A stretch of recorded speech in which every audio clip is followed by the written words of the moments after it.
Yes. Yes, I surrender everything. You are so powerful. I cannot fight on you. Oh, sige, tandang. Sige, tandang. Sige, tandang. Sige, tandang. Sige, tandang. Sige, tandang. Tandang. Sige, tandang. Ilabay. Tandang. Halimbawa mga kapatid, for any reason na hindi tayo makadasal ng rosary araw-araw. 15 minutes lang yun eh. O hindi mo talaga madasal yun. For any reason. Mag-chaplet of Divine Mercy ka na lang. Every 3 o'clock. 5 minutes lang yun. Tapos ka na. Basahin mo lang. No?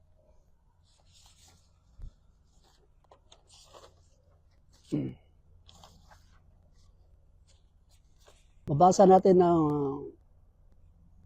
promises ng Chaplet of Divine Mercy. Nakalagay dito na kinalulugdan ng Diyos na ibigay ang lahat ng kanilang hinihiling sa pamamagitan ng pagdarasal ng chaplet, lalo na kung ito'y naayon sa kanyang banal na kalooban.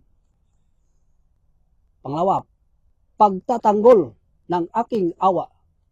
Pagtanggol ko bilang aking sariling kaluwalhatian ang bawat kaluluwa na magdarasal ng koronelyong ito.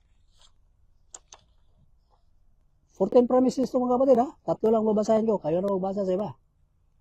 Pangatlo, Jesus will stand between the Father and in the dying person as a merciful Savior, not as a just judge when the chaplet is prayed in their presence. Ayun mga kapatid, ano bang hanapin mo? No? Kahit na anong kasalanan mo mga kapatid sa mundong ito, pag magdasal ka ng Chaplet of Divine Mercy every 3 o'clock, no, Jesus Christ agmangdipa sa iyo, no? Na hindi ka mapunta sa impyerno o saan ka pumunta. Siya magdipa.